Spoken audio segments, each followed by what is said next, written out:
Maharshi Dayanand arts and commerce કોલેજમાં પ્રશાસનની ગંભીર બેદરકારી જોવા મળી. પાટણના બાસ્પા વિસ્તારમાં આવેલ મહર્ષિ દયાનંદ આર્ટ્સ એન્ડ કોમર્સ કોલેજમાં એક ઘટના સામે આવી છે.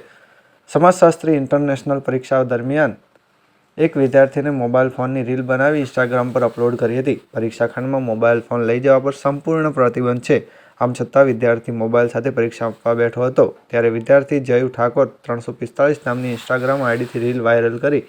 રીલમાં અન્ય વિદ્યાર્થીઓ પણ મોબાઈલમાં દેખાડ્યા હતા. વિદ્યાર્થી નેતા યુવરાજસિંહ જાડેજા આ મામલે શિક્ષણ વિભાગ અને યુનિવર્સિટી પાસે કાર્યવાહીની માંગ કરી છે. કોલેજના પ્રશાસન પુષ્ટિ કરે છે કે આ ઘટના સમાજશાસ્ત્ર ઇન્ટરનલ પરીક્ષા દરમિયાન બની હતી. પરીક્ષા નિયામક મિતુલ દેવલિયાએ જણાવ્યું કે યુનિવર્સિટીમાં હાલમાં કોઈ પરીક્ષા ચાલતી નથી. જો વિડીયો સાચો હશે તો યોગ્ય કાર્યવાહી કરવામાં આવશે. તેમણે ઉમેર્યું કે આ કોલેજમાં આંતરિક પરીક્ષા હોઈ શકે. આ ઘટનાએ કોલેજ પ્રશાસનની ગંભીર બેદરકારી છતી કરી છે. પરીક્ષા દરમિયાન વિદ્યાર્થીઓ પર યોગ્ય દેખરેખ રાખવાનો અભાવ સ્પષ્ટ થયો હતો. રિપોર્ટર અનિલ રામાનુજ, રાધનપુર.